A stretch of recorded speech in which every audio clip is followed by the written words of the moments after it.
2025 പോലും മലയാള സിനിമയുടെ industry hit top collection വെറും 300 കോടിയാണ്. വെറും 300 കോടി എന്ന് പറയാൻ കാരണം ഏകദേശം 9 വർഷങ്ങൾക്ക് മുന്നേ തന്നെ ഹിന്ദി സിനിമയിൽ 2000 കോടി കളക്ഷൻ എന്ന റെക്കോർഡ് ഒരു സിനിമയിൽ അവർക്ക് അച്ചീവ് ചെയ്യാൻ കഴിഞ്ഞു. തെലുങ്കിൽ 500 കോടി ബാഹുബലിയിലൂടെ 2015 അവർക്ക് ലഭിച്ചു.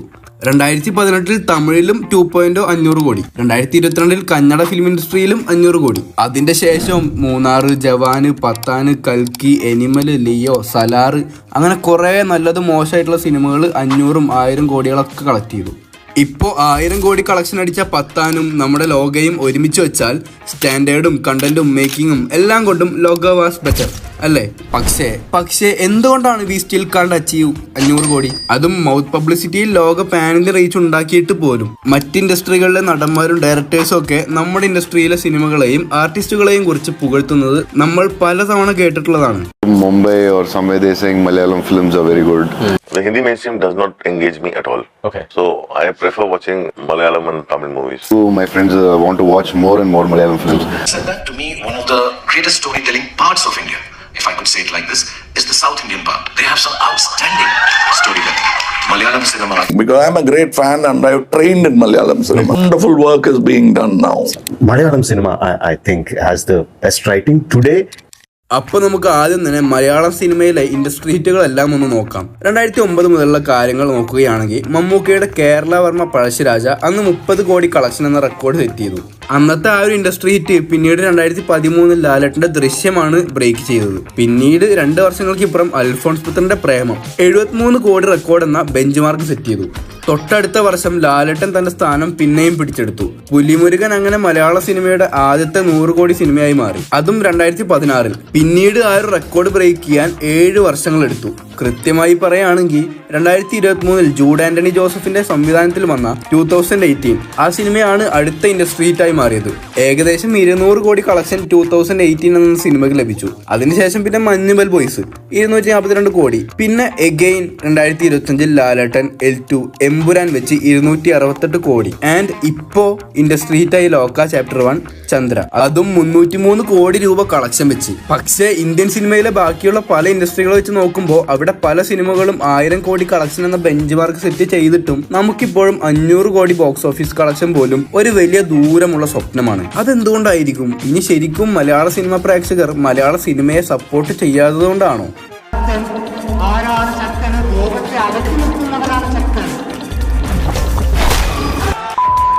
അതോ ഇനി മലയാള സിനിമകളുടെ ക്വാളിറ്റി ബാക്കിയുള്ള ഇൻഡസ്ട്രികളെ വെച്ച് നോക്കുമ്പോൾ അത്രയും താഴെയാണോ? നമുക്കൊന്ന് ഡീറ്റെയിൽ ആയിട്ട് നോക്കാം. ഇതിന് പിന്നാലെയുള്ള എൻ്റെ ഒരു 1 വീക്ക് റിസർച്ചിലൂടെ ഞാൻ കണ്ടെത്തിയ 4 ഫാക്ടേഴ്സ് ഞാൻ എക്സ്പ്ലെയിൻ ചെയ്യാം. ആ 4 ഫാക്ടേഴ്സ് എന്തൊക്കെയാണെന്ന് വെച്ചാൽ, ആദ്യം തന്നെ ദ സ്കെയിൽ ബാരിയർ, രണ്ടാമതായിട്ട് the population factor, realism over spectacle, and 4മതായിട്ട് limited pan Indian appeal. So ആദ്യം തന്നെ നമുക്ക് രണ്ടാമത്തെ പോയിന്റ് ഒന്ന് ഡീറ്റെയിൽ ആയിട്ട് നോക്കാം. മലയാള സിനിമ എന്തുകൊണ്ട് 500 കോടി നേടിയിട്ടില്ല എന്നുള്ള ചോദ്യത്തിന് വളരെ ഇമ്പോർട്ടന്റ് ആയിട്ടുള്ള ഒരു റീസൺ ആണ് കേരളത്തിലെ പോപ്പുലേഷൻ. സോ ആദ്യം നമുക്കൊരു ടേബിൾ ഉണ്ടാക്കാം. Bollywood, Tollywood, Kollywood, sandalwood and Mollywood. ഇനി ഈ ഇൻഡസ്ട്രികളുടെ ഒക്കെ ലൊക്കേഷൻ. സോ ബോളിവുഡിന്റെ അഥവാ മുംബൈ പോലുള്ള സ്ഥലങ്ങളിലെ പോപ്പുലേഷൻ നോക്കുകയാണെങ്കിൽ അത് 12.9 കോടിയാണ്. കന്നഡ ഫിലിം ഇൻഡസ്ട്രി അഥവാ കർണാടകയുടെ ടോട്ടൽ പോപ്പുലേഷൻ 7.2 കോടിയാണ്. ടോളിവുഡിൽ 9.8 കോടി പോപ്പുലേഷൻ, തമിഴിലാണെങ്കിൽ 7.7 കോടിയും. പക്ഷേ കേരളത്തിലേക്ക് വന്നാൽ വെറും 3.6 കോടിയാണ് ഇവിടുത്തെ പോപ്പുലേഷൻ. ബോളിവുഡ് ഓഡിയൻസിന്റെ പകുതിയുടെ പകുതിയെ കേരളത്തിൽ അപ്പോൾ ഉണ്ടാകും. അതുകൊണ്ട് തന്നെ തീർച്ചയായും നമ്മുടെ മൂവീസ് കാണാനുള്ള ഓഡിയൻസ് മറ്റ് ഇൻഡസ്ട്രികളെ വെച്ച് നോക്കുമ്പോൾ വളരെ കുറവായിരിക്കും. 3.6 കോടി പോപ്പുലേഷൻ വെച്ച് മോളിവുഡിന് 300 കോടി എന്ന റെക്കോർഡ് കളക്ഷൻ നേടാൻ കഴിഞ്ഞെങ്കിൽ പോപ്പുലേഷൻ ഓഡിയൻസ് റേഷ്യോ വെച്ച് കാൽക്കുലേറ്റ് ചെയ്യുകയാണെങ്കിൽ let me ask ChatGPT. Okay, 12.9 കോടി പോപ്പുലേഷൻ കേരളത്തിന് ഉണ്ടായിരുന്നെങ്കിൽ, അതായത് ബോളിവുഡിന്റെ അത്ര പോപ്പുലേഷൻ ഉണ്ടായിരുന്നെങ്കിൽ 1000 കോടി ബോക്സ് ഓഫീസ് കളക്ഷൻ എന്ന റെക്കോർഡ് നമുക്ക് തീർച്ചയായും ലഭിച്ചേനെ. കേരളത്തിലുള്ള എല്ലാവരും ഒരുമിച്ച് തിയേറ്ററിൽ പോയി ഒരു സിനിമ കണ്ടാൽ പോലും ടോട്ടൽ കളക്ഷൻ 540 കോടി രൂപയേ ആകുള്ളൂ. ആൻഡ് ഈ പോപ്പുലേഷൻ അനുസരിച്ചുള്ള തിയേറ്റർ നെറ്റ്വർക്കേ നമുക്കുള്ളൂ. അതും കൺസിഡർ ചെയ്യേണ്ട ഒരു കാര്യമാണ്. വളരെ സിമ്പിളായി പറയുകയാണെങ്കിൽ ഇന്ത്യയുടെ മാപ്പ് എടുത്ത് ഈ മുംബൈ, കർണാടക, ഈവൻ തമിഴ്നാട് പോലുള്ള സംസ്ഥാനങ്ങൾ വെച്ച് നോക്കുകയാണെങ്കിൽ നമ്മുടെ കേരളം ഇത്ര ചെറുതാണ്. പക്ഷെ തമിഴ്നാട്ടിൽ കേരളത്തിനേക്കാളും ജസ്റ്റ് ഇരട്ടിയാണ് പോപ്പുലേഷൻ. അത് വെച്ച് തന്നെ 2018 രജനീകാന്ത് ഹീറോ ആയി വന്ന 2.0 അന്ന് നിയർലി 800 കോടി വേൾഡ് വൈഡ് കളക്ഷൻ നേടിയിരുന്നു. 2018 നിന്നും 2025 എത്തുമ്പോഴുള്ള ഇൻഫ്ലേഷൻ വെച്ച് കണക്ക് കൂട്ടിയാൽ അപ്പോ അന്നത്തെ 700 കോടി ഇന്നത്തെ 1000 കോടിയുടെ മൂല്യം അല്ലെങ്കിൽ വാല്യൂ ഉണ്ട്.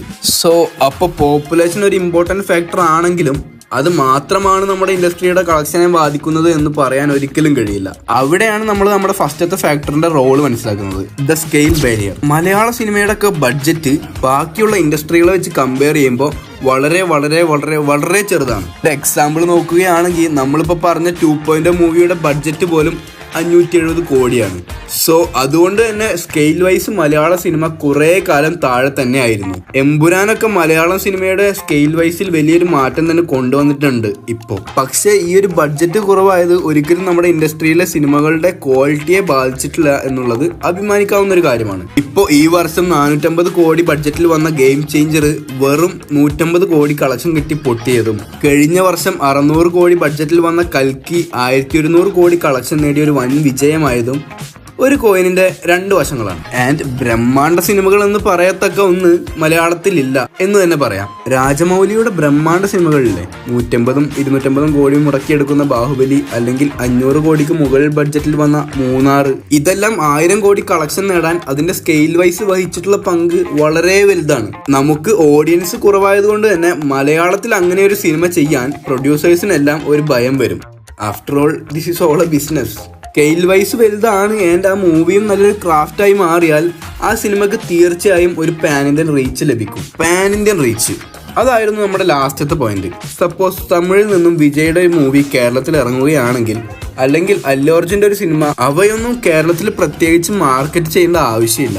അത്രത്തോളം നല്ലൊരു pan Indian fan base and hype അവർക്കുണ്ട്. ഈവൻ ഡയറക്ടേഴ്സിന് പോലും കാർത്തിക് സുബ്രാജിന്റെയും ലോകേഷ് കനകരാജിന്റെയും എല്ലാം സിനിമകൾക്ക് വേണ്ടി വെയിറ്റ് ചെയ്യുന്ന ഒരുപാട് മലയാളികളുണ്ട്. ഇത് പണ്ട് മുതലേ ഉണ്ട്. രജനീകാന്തൊക്കെ അതിനൊരു എക്സാമ്പിൾ ആണ്. പക്ഷേ മലയാളം സിനിമ ഇൻഡസ്ട്രി ആ ഒരു ലെവലിലേക്ക് എത്തിയിട്ടില്ല ഇതുവരെ. ഇൻഫാക്ട് ഇപ്പൊ പതുക്കെ ആ ലെവലിലേക്ക് വളർന്നുകൊണ്ടിരിക്കുകയാണ് മലയാള സിനിമ.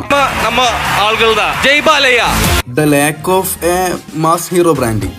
മലയാള സിനിമക്ക് കോൺസ്റ്റന്റ് ആയിട്ട് 100 കോടി അപ്പീലുള്ള ഒരു actor, for example Prabhas, Vijay, Shahrukh Khan, അങ്ങനെ ഒരു പാൻ ഇന്ത്യൻ സ്റ്റാർ ഇല്ല. ലാലേട്ടനെയും മമ്മൂക്കയും ഒക്കെ മറ്റ് ഇൻഡസ്ട്രികളിൽ ആർക്കും അറിയില്ല എന്നൊന്നുമല്ല ഞാൻ പറയുന്നത്. അവർക്ക് രണ്ടുപേർക്കും മറ്റു പല മലയാള സിനിമ നടന്മാർക്കും നല്ല രീതിയിൽ തന്നെ റെസ്പെക്റ്റും റെക്കഗ്നേഷനും ലഭിക്കുന്നുണ്ട്. ബട്ട് ഒരു ഹൈപ്പ് അതില്ല.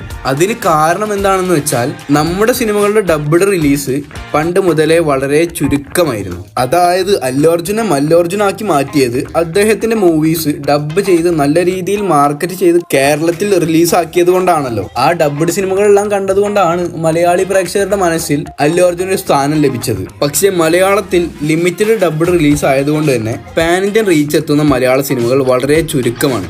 അതിന് കാരണമാണ് നമ്മൾ നേരത്തെ പറഞ്ഞ മൂന്നാമത്തെ ഫാക്ടർ, റിയലിസം ഓവർ സ്പെക്ടക്കിൾ. മലയാള സിനിമകൾ പണ്ട് മുതലേ കൂടുതലും നമ്മുടെ കൾച്ചർ അഥവാ നമ്മൾ റെസ്പെക്ട് ചെയ്യുന്ന ഹ്യൂമൻ വാല്യൂസ് ഇല്ലേ, അതിനെല്ലാം ഒപ്പിയെടുത്തുകൊണ്ടുള്ളതായിരുന്നു. അതുകൊണ്ടാണ് എല്ലാവരും മലയാള സിനിമയിലാണ് ബെസ്റ്റ് കണ്ടന്റ് ഉള്ളത് എന്ന് പറയുന്നത്. നമ്മുടെ സിനിമകൾ ഒരിക്കലും മറ്റ് ഇൻഡസ്ട്രികളിലെ പോലെ ഒരു മാസ് മസാല മൂവിയല്ല. ഇവൻ മലയാളത്തിലെ മാസ് സിനിമകൾ പോലും അതിലെ കണ്ടന്റിന് പ്രാധാന്യം നൽകിയിട്ടുള്ളതായിരുന്നു. ലാലേട്ടന്റെ പണ്ടത്തെ സിനിമകൾ അതിനൊരു ഉദാഹരണമാണ്. ആൻഡ് കണ്ടന്റ് വെച്ചുള്ള subtle experimental movies, for example മമ്മൂക്കയുടെ ഇപ്പോഴത്തെ സിനിമകൾ ലൈക്ക് റോഷാക്കൊക്കെ പോലെ, അതെല്ലാം മലയാളി ഓഡിയൻസ് ഇരു കൈയും നീട്ടി സ്വീകരിക്കും. എങ്കിലും നോർത്തിലൊന്നും ഇത്തരം സിനിമകൾക്ക് യാതൊരു സ്വീകാര്യതയും ലഭിക്കില്ല. Yes, that's it. We are making art with quality. So my point is, Malayala സിനിമക്ക് 500 കോടി കളക്ഷൻ ഇല്ല എന്ന് പറഞ്ഞ് കളിയാക്കുന്നത് വളരെ അർത്ഥമില്ലാത്തൊരു കാര്യമാണ്. പക്ഷെ മലയാള സിനിമക്ക് ആ ഒരു റെക്കോർഡ് നേടാൻ ഇനി അധിക കാലമൊന്നും വേണ്ട. നമ്മുടെ ഇൻഡസ്ട്രിയിലെ ആർട്ടിസ്റ്റുകൾ വളരെ നല്ല കുറെ ആർട്ടുകൾ ഉണ്ടാക്കുന്നുണ്ട്. Let's enjoy it's beauty and appreciate it instead of hating. So let's wrap this. Love you all. Take care. Bye bye.